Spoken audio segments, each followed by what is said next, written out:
Good afternoon, everyone, and welcome. My name is Katie West, she and hers. I am the manager for Homes RI at the Housing Network of Rhode Island. The Housing Network is a membership organization of 17 nonprofit community development and housing organizations who have built thousands of units of affordable homes across Rhode Island. Housing, as we know, is a basic need and plays a critical role in our life trajectories. As we confront a national health and economic crisis and reckon with entrenched racism and white supremacy, investments in federal housing programs and policies that promote housing stability and equity across the nation are crucial to our recovery and healing. I'm so pleased to welcome our congressional delegation today to talk with you about housing programs and share insight into how we can engage with you. Thank you for your leadership to our entire delegation on this issue. As a result of your advocacy, we have several key housing provisions in the most recently passed COVID relief package that will benefit Rhode Islanders. And I also want to extend a heartfelt thank you to all of you for joining us today, even as the traumatic events of the Capitol siege remain fresh. And as you prepare for a historic transition in Congress, really appreciate your leadership. I'm thrilled to welcome first Senator Jack Reed, a longstanding champion of housing.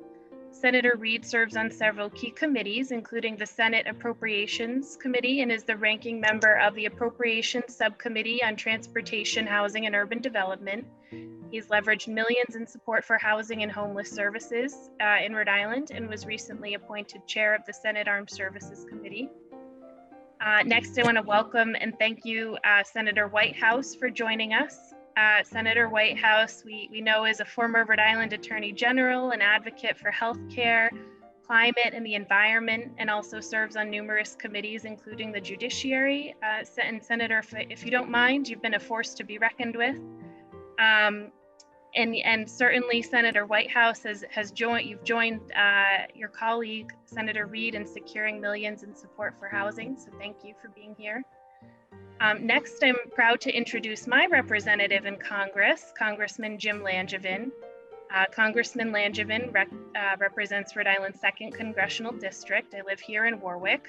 The Congressman's a member of the House Armed Services Committee and House Committee on Homeland Security. He co-chairs several caucuses and is a strong supporter of education, science, small business. Our office has been honored to work with the Congressman and your staff on many housing initiatives that you've supported. And finally, I'm honored to welcome Congressman David Cicilline, who represents Rhode Island's 1st Congressional District and whose your district office is only a few steps away from the Housing Network. And sometimes we have the pleasure of seeing you run up and down the stairs. Congressman Cicilline is the chair of the Democratic Policy and Communications Committee and serves on the House Judiciary and Foreign Affairs Committee. And like your colleagues, I know you're a supporter of many housing initiatives and an advocate for human rights. Thank you again for joining us today. I will now be turning the conversation over to our moderator, Lynn Peterson. Lynn is a senior relationship manager at NeighborWorks America, which is a national nonprofit intermediary that supports a network of 240 community development associations, including some of our members here today. Lynn currently serves on the Citizens Housing and Planning Association Housing Policy Council, Mass Housing Investment Corporation's New Market Tax Credit Advisory Board, the Mel King Institute, and the Housing Network of Rhode Island Funders Collaborative, as well as the Federal Reserve Bank of Boston's Maine Working Communities Challenge. So thank you all.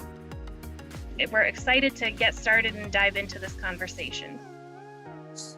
Great. Well, thank you, Katie, and the Housing Network for hosting this forum.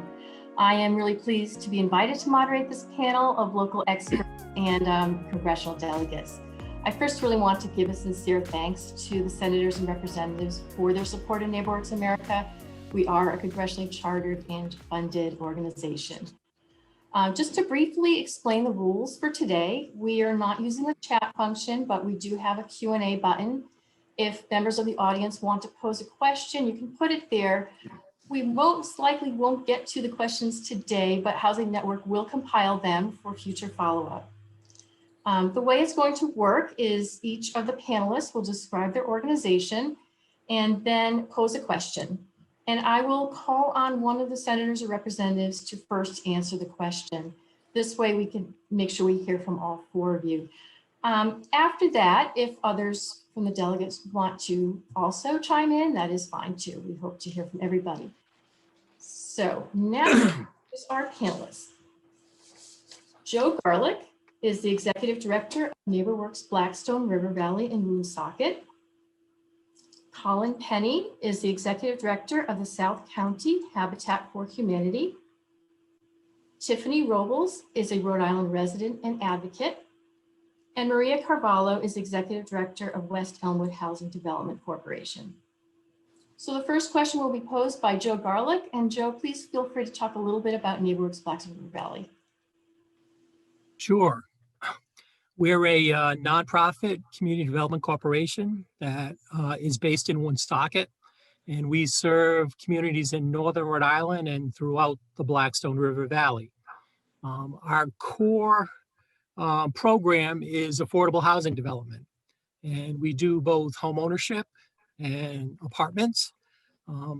Along with that, we have a robust resident services program that includes a before and after school program in our learning centers for our rental communities for our residents.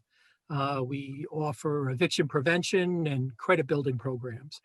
We also operate a home ownership center that provides home buyer education and counseling to folks who are interested in moving into home ownership. We offer some financial capability, learning programs and counseling for folks. And we also have a strong foreclosure prevention program. We develop a lot of other community facilities in our area. We've developed a couple of childcare centers, neighborhood commercial space for small entrepreneurs. And our latest venture is a kitchen incubator for food business startups. Of late, we've been extremely consumed by providing rental assistance to meet growing needs in the community. And our homeownership staff are doing that full-time plus. So that's essentially our program. The question I have is, given the fact that significantly ramped up production of new long-term affordable homes is critical to solving our state's and nation's affordability crisis, how can we get greater investment in several workhorse federal programs? The low-income housing tax credit, the home program, housing trust fund, the Section 202 and 811 programs from HUD, and various rural housing programs offered by the USDA. We know there's a commitment from this delegation to support these programs, but could you speak to the process and any barriers you face for deepening investments in these vital programs? Thank you. Thank you, Joe. And we'll direct that first question to Senator Reed.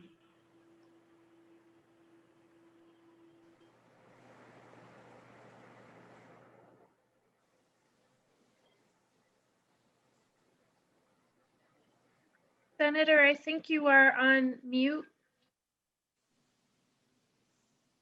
Well, you just missed some profound insights about the world, so I apologize. But let me thank Joe for his great work. And let me also recognize my colleagues, Sheldon, Jim, and David. Without a combined effort, we could not produce the resources for the state of Rhode Island that we do. So it is a combined effort. In response to Joe's questions about process, lately, we are trying to fund robustly all these programs. And one of the keys is having cooperation on the Republican side. And I'm fortunate because the Subcommittee on Appropriations is led by Senator Susan Collins of Maine. And she's been as strongly an advocate of these programs as I have. And also, I think that's a factor of we have similar sort of demographics, similar issues in terms of older housing in Portland and older housing in Providence, et cetera.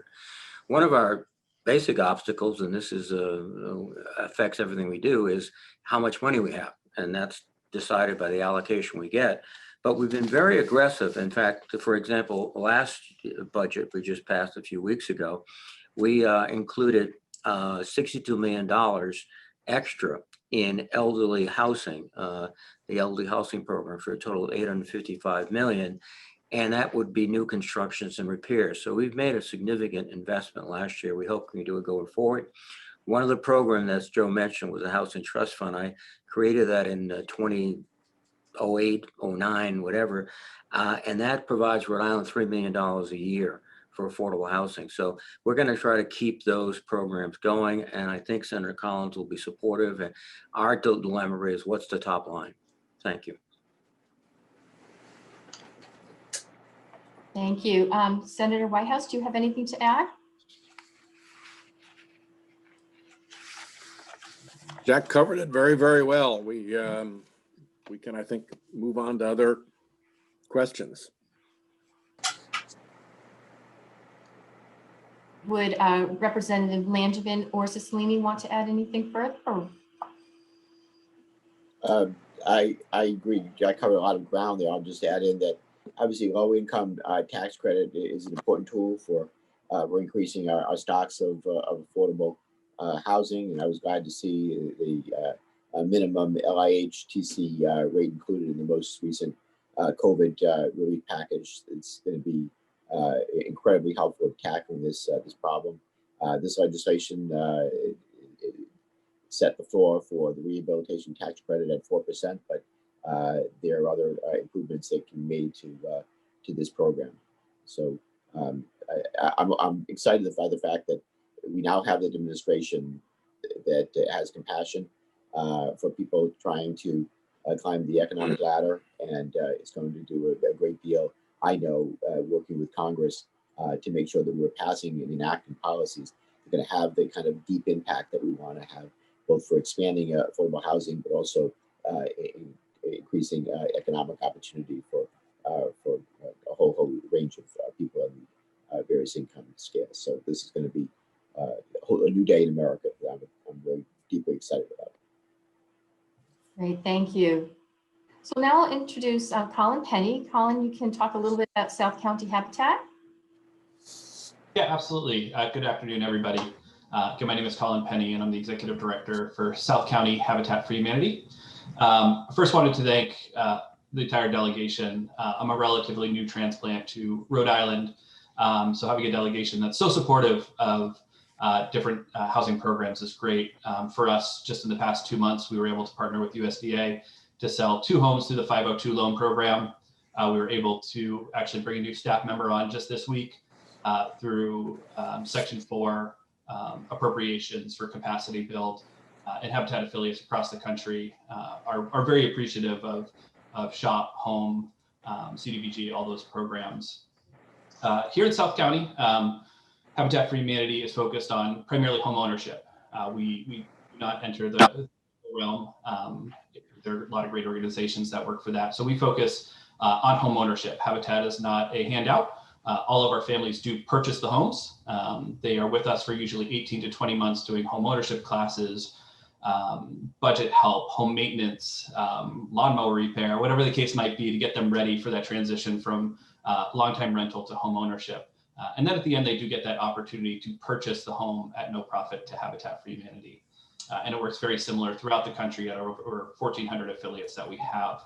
In addition, we recently started an aging in place program. So we go into households of folks 65 and older, or those with disabilities, to adapt their homes to allow them to stay in their homes, so they don't have to go to some sort of congregate care facility, which again, given the current circumstances, we all know keeping folks in their homes longer is a much better and healthier option. So we do ramps, floor repair, winding doorways, handicap accessibility in bathrooms in those programs. So the question I have, we'll direct it to Senator Whitehouse first. So what role can federal legislation play to support more equitable land use, promote fair housing, and bolster strong infrastructure at the local level, particularly in suburban areas that may have aging infrastructure, and rural areas such as where we work, Exeter, Hopkinton, Charlestown, that don't have that infrastructure of sewer and water. Yeah, hang on, let me make sure that I'm audible. Yep, We can hear you. Let me, first of all, Colin, thank you, and thank you, Habitat for Humanity. Being new here, you may not know that my daughter set up the Habitat for Humanity Club in her high school when she was a high schooler.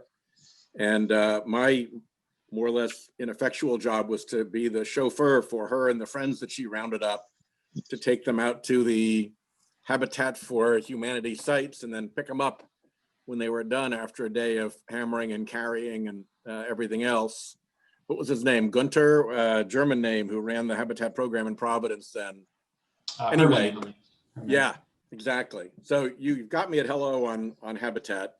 I also want to just start with two quick shout outs. First to Jack, who's not only the senior member of our delegation, but he's also the senior Democrat on the banking committee, which does housing.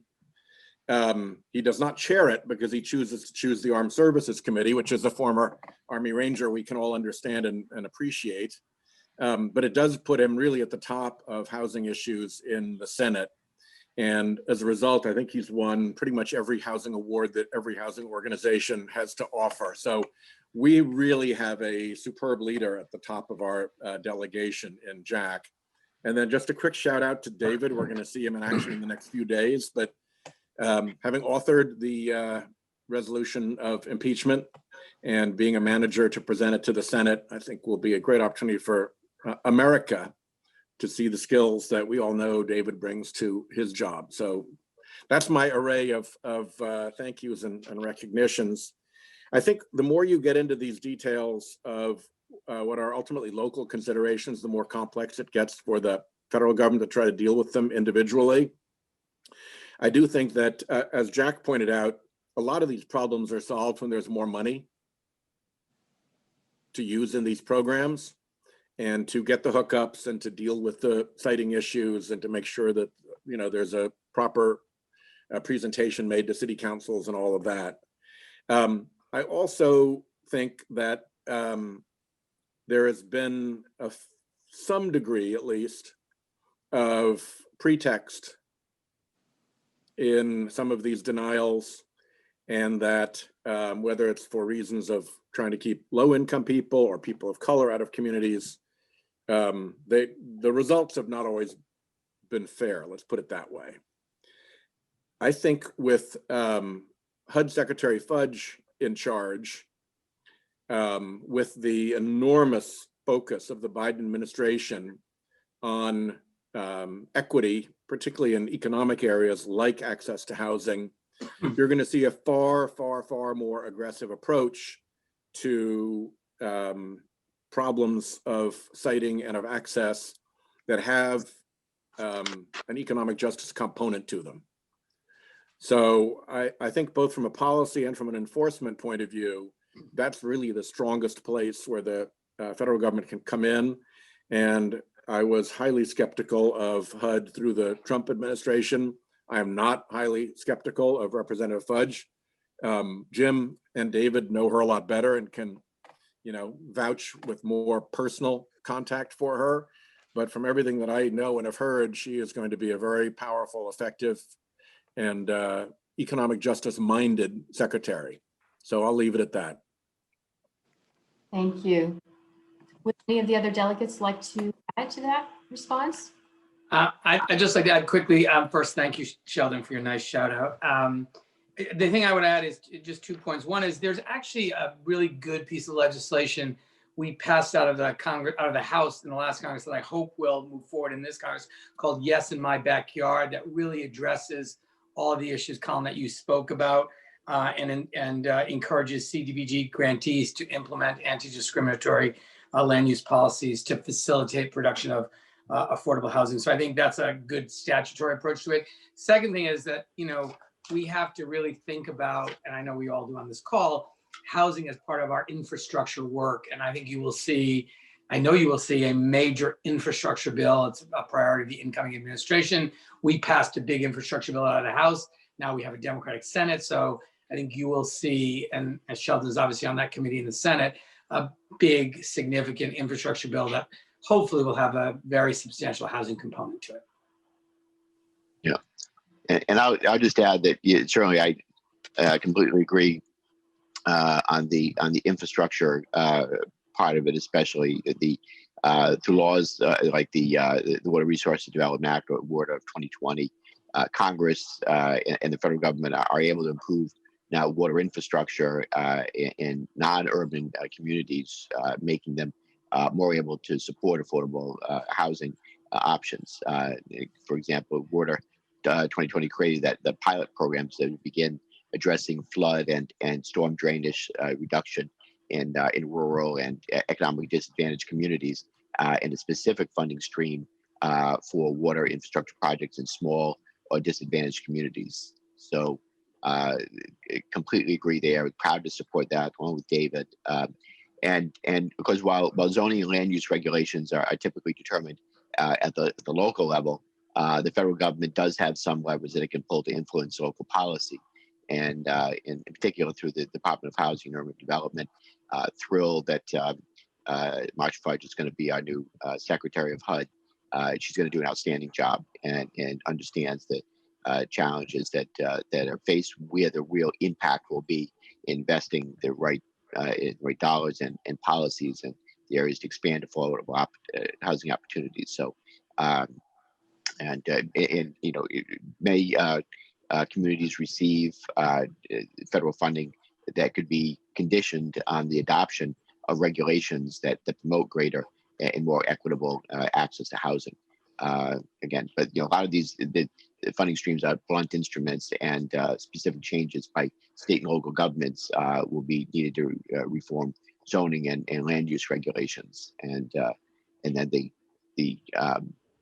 you know, the infrastructure changes with the support from things like water will be complementary. So that's where we're heading, and I can feel much better about things with this new administration coming in on a whole host of levels. Wonderful, thank you. Just a quick point, if I may. There are provisions in many federal programs, and they do, in fact, require attention to low-income affordable housing. But this administration has consistently ignored them or waived them. The next administration with Martha Fudge won't do that. In addition, the Senate Banking Committee, led by Sherrod Brown, who is one of the most thoughtful, decent, and aggressive proponents of affordable housing, equity, justice, and so you know, we have a better sort of roster, and we'll do better. But Sheldon's point is right on target. It's essentially resources is really the constraint, or what we can do. Thank you.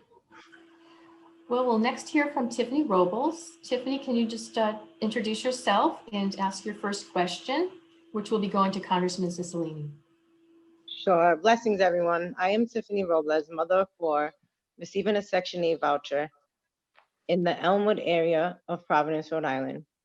I work as a hiring manager for McDonald's. I am a housing advocate, deeply invested in making sure that the resources are available for everyone to have a safe, healthy home. My question will be, families with housing choice vouchers, such as mine, often face barriers with moving to neighborhoods we'd like to live in because landlords do not accept vouchers or the rent is just too high. Section 8 vouchers provide an unrealistic amount that does not reflect the current rental value for living in safe neighborhoods. Several states and cities have an acted source of income protection so that landlords cannot discriminate against families receiving federal housing assistance. Rhode Island has yet to do this at a state level. Are there any policies at the federal level you support that would help expand the use of vouchers, that there are more choices and opportunities for people to use them in different communities? Thank you.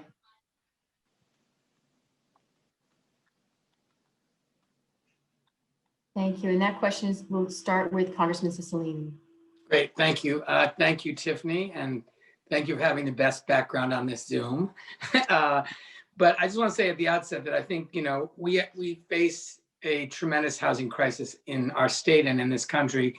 And I think that was obviously exacerbated significantly and revealed itself during the pandemic that we're currently in, and where housing and the ability to, remain at home and isolate from others became really a source of great anxiety for many, many families, and impossible for others as they faced eviction and foreclosure and being out of work. So this crisis has only gotten worse. And I think, as Jim mentioned, the incoming Biden administration is a real opportunity to finally move forward on the priorities of the four of us and many of our Democratic colleagues in the area of housing broadly. But with respect to Section 8 in particular, one of the exciting things is that in the Biden housing plan, the incoming president proposes providing Section 8 vouchers to every eligible family in America, so that no one pays more than 30% of their income for housing. So if we can carry through on that commitment, we'll make a significant number of vouchers available, many more, frankly, for every family who needs it. We were successful in advocating for an additional $2 billion in this last appropriations process, but we need to do a lot more. But in addition to more Section 8 vouchers, you identified another problem, that is the source of income issue. We passed a piece of legislation in the House that really addressed this issue. I think we have a responsibility to make sure that there's not discrimination based on a source of income, and that the voucher is big enough so you can actually live in the neighborhoods you want to live in. And that's a priority for me. I expect it's going to be a priority for the Biden administration. They have a really robust housing plan. But to me, it's the easiest way to make sure that communities are diverse and people can live where they want, and they have make their own choices, and they're easily portable. But we have to deal with the discrimination that exists in the housing market that you described. And I'm very committed, as I know all my colleagues are, to making sure we do that. Now that we have a Democratic president and a Democratic Senate, we can actually get it done. Yeah, and I'll just to compliment what David said, and he covered a lot of ground, and I agree with his points he raised. We all know that the Section housing voucher program is not adequately funded right now to meet the demand. I mean, there's a waiting list in every community in the state, and sometimes it's a waiting list that people are on for years, which should not be. So fully funding the Section 8 housing choice voucher program is an essential, again, a resource for many families, and it should be fully funded. Tiffany, you raised the issue of the voucher not being adequate enough to be able to pay for housing in more affluent communities. We need to address that issue as well. There was a time when Section 8 housing vouchers far exceeded the median in rent in a particular community. That has changed and has not been readjusted adequately in a long time. So we need to address that point. But I also want to mention that research has shown that families can significantly improve their economic well-being and the outcomes for their children if they're able to move from high poverty neighborhoods to areas where more economic opportunity and racial integration exists. And so with that in mind, Congress needs to support policies that enable housing mobility. And given the president-elect's focus on expanding access to affordable housing and economic opportunity, I'm really hopeful here that action will be taken at the federal level now to make housing mobility a possibility for more families. So just to close out, I just want to say that fully funding housing choice vouchers and other tenant assistance programs is a good start.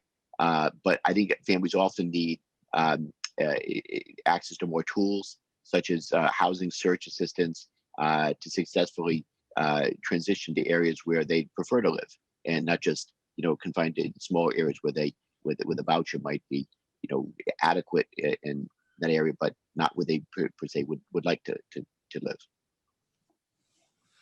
Just let me make three quick points. First, this all goes back fundamentally to the lack of affordable housing, because if there's a very little product and a lot of demand, the price goes up. That's one issue. Second, we should, as my colleagues suggest, put more resources into the Section 8 vouchers, et cetera, make it more attractive. The other thing we could do is to provide incentives, probably more efficiently through the tax code, to these landlords, so that it's attractive to for them financially to open up their resources. But this hits on a larger question, which is not just housing, it's inequalities of opportunity for sectors of our community, particularly minority sectors. So we have to embrace this not just as a housing issue. This is a justice issue. This is a fairness issue. And then the final point I'll make, because I think, Tiffany, you're involved with the family self-sufficiency programs. This great programs that we can assist families to better themselves through education, through savings, et cetera, so that they can move up. And so that we don't want housing just to be a static. Well, you've got an okay house, that's it. We want to give people the tools and the opportunities to move up. So thank you. Thank you. Senator Whitehouse, would you like to comment? I think we've got it well covered, so I'll let the next questioner come on. Okay. But So thank you, next up, Tiffany, for joining us. I really appreciate it. Thank you guys for having me. I really appreciate it. So next, Maria Carvalho from West Elmwood. Maria, please talk a little bit about your organization, and your question will be going to Congressman Langevin first. Great. Thank you all. It is great to see the delegation here. I also wanted to thank the Housing Network for hosting this really important conversation. And so West Elmwood was founded in 1970 by local residents to improve housing conditions and homeownership in the West Elmwood neighborhood. Our mission is to promote the development of healthy, sustainable communities in and around Providence through homeownership, community engagement, and economic development. West Elmwood accomplishes our mission through affordable housing development, advocacy, community building, homebuyer education, and financial literacy. West Elmwood has been a major stakeholder and leader in the affordable housing sector. Our rental portfolio consists of 192 units in the West End community. In addition, we deliver a portfolio of services designed to improve health, social, education, and economic outcomes for our residents. Since 1999, our Hawk Center has provided housing and financial counseling to over 5,000 community residents. West Elmwood Housing is also the backbone organization for the 02907 West Elmwood Health Equity Zone, and we are also a charter member of the NeighborWorks of America. And in the middle of all this, West Elmwood has been working really hard to support and advocate for our community in response to COVID by providing over $200,000 in home stabilization supports, basic needs, access to testing, PPE, and technology to our community. So my question, what is the best way for community members and Rhode Island-based organizations to collaborate with you? Well, Maria, thank you for giving us an outline of what your organization is spearheading and the great work you do. Thank you for the difference you're making in the community. Certainly, my office is always open to collaborating with the organizations, and my district office is some great caseworkers there that can work as advocates alongside you when there are housing-related problems or challenges that you serve are facing. And so I hope that you'll call on us. My district office number is 732-9400, and I know we all have caseworkers that do the same type of work, and we collaborate often. So I would encourage you to get in contact with us there. The other thing is the other opportunity to engage and work with us is in the legislative process, which is another crucial opportunity for collaboration, particularly on issues that impact our state. And it's important for my colleagues and I to hear directly from you and helping us to make informed decisions in Washington. So I always appreciate hearing and having access to data, to research or proposals prepared by Rhode Island-based organizations. And since you're on the front line and you through where the rubber hits the road, you're going to help give us insights that we may not otherwise see or hear about, second or third hand. You're hearing that direct yourself, and you can bring that information and recommendations to us to help us in the policy making end of the work that we do. Great. Thank you. If I could jump in, it's Sheldon. My constant advice to Rhode Islanders is to engage with the delegation earlier than you might ordinarily want to. Mm-hmm. Very often we see an organization come in and they're very upset about something, and we're finding out about it for the first time. And both in legislation, as bills converge into shape, and in regulatory proceedings that go through a process on their way to becoming a regulation, you got a lot more flexibility earlier on. The cake hardens up as it bakes.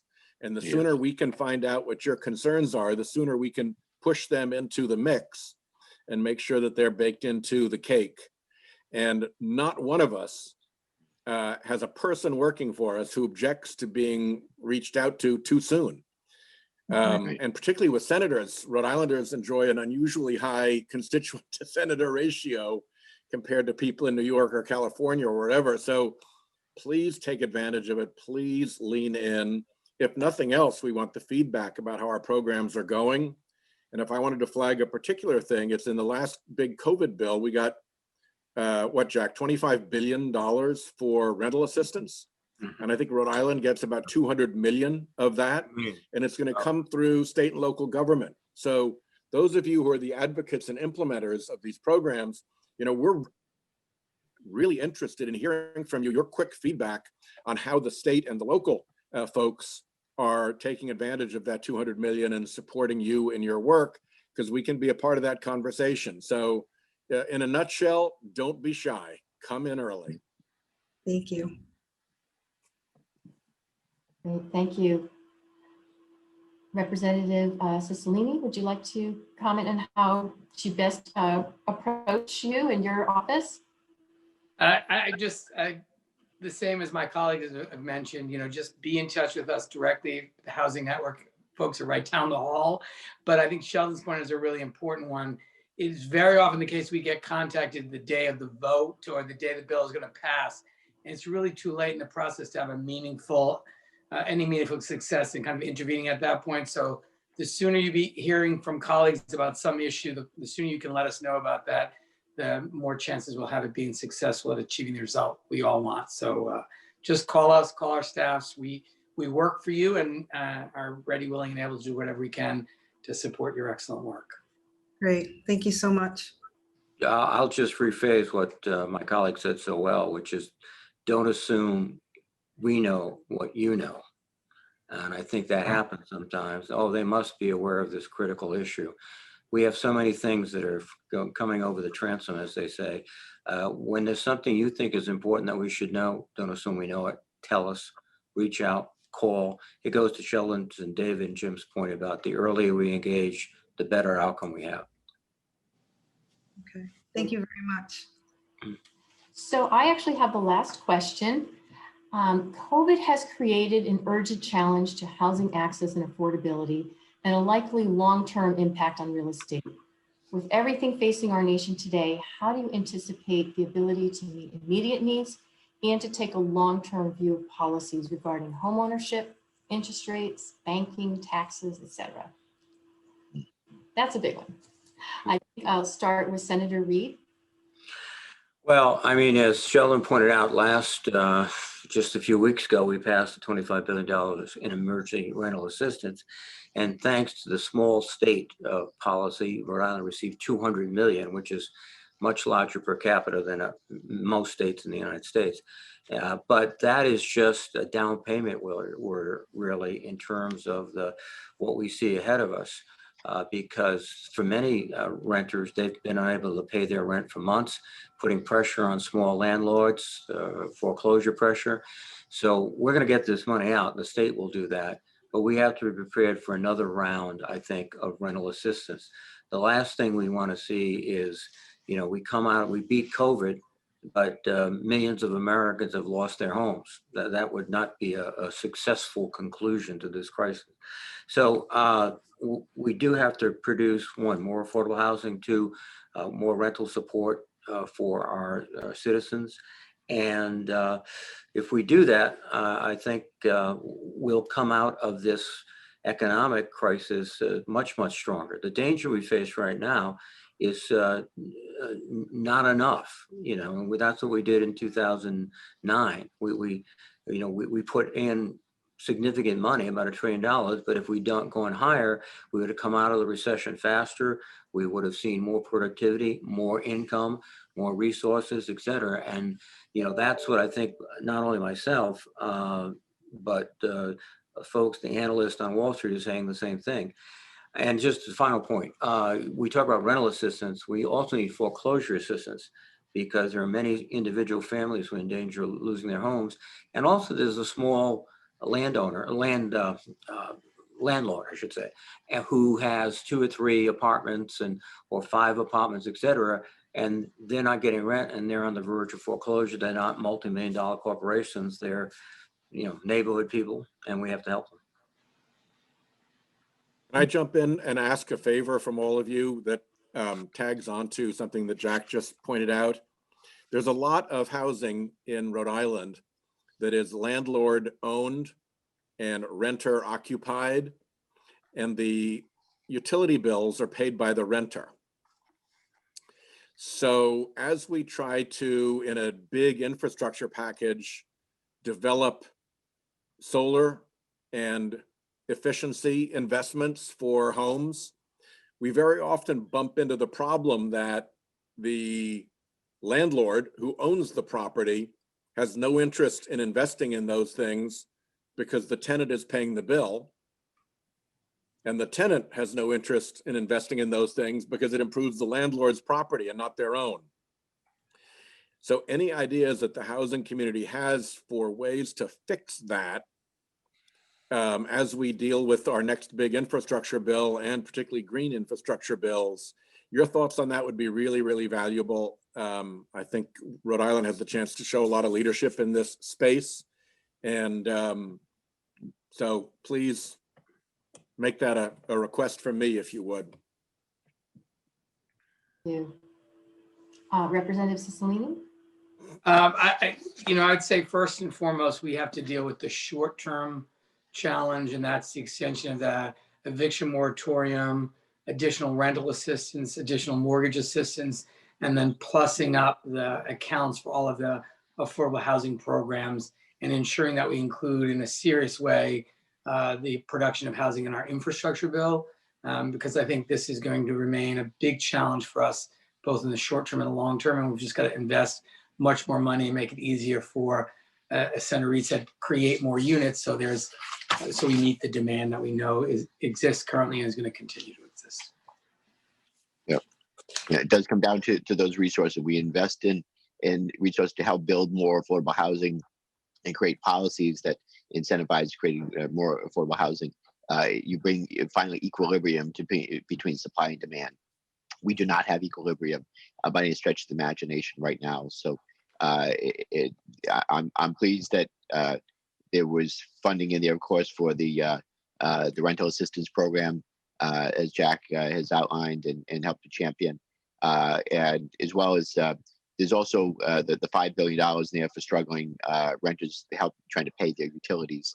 And then there was also another $5 billion to secure housing for people experiencing or at risk of experiencing homelessness. So that's the short term. But the long term, we have to invest in growing the supply of affordable housing. Really, obviously, this funding is critical for families to remain in the house through the pandemic and as for the short term. But I'm also committed to working with the president-elect to include next stimulus package, more resources, and then beyond that, at the same time, we obviously need to make long-term investments for affordable housing for the programs that we mentioned, such as the Home Investment Partnership and also the Housing Trust Fund and others. Great, thank you. So this concludes, although if anybody has any closing remarks, This is your opportunity. And Once Happy again, I just wanted to thank 2021. everyone. I'm going to turn it over to Katie now for her closing remarks, but I want to thank the delegation and all of the panel. Thank you all. Thank you for the Thank work you. you're doing on the front lines. Keep telling us what to do. Yeah, so I don't have anything profound to wrap up with other than to once again thank all of you for joining us this afternoon. And I will say we hear the chat, we hear the call to action, definitely to get in touch and keep in touch with each of your offices.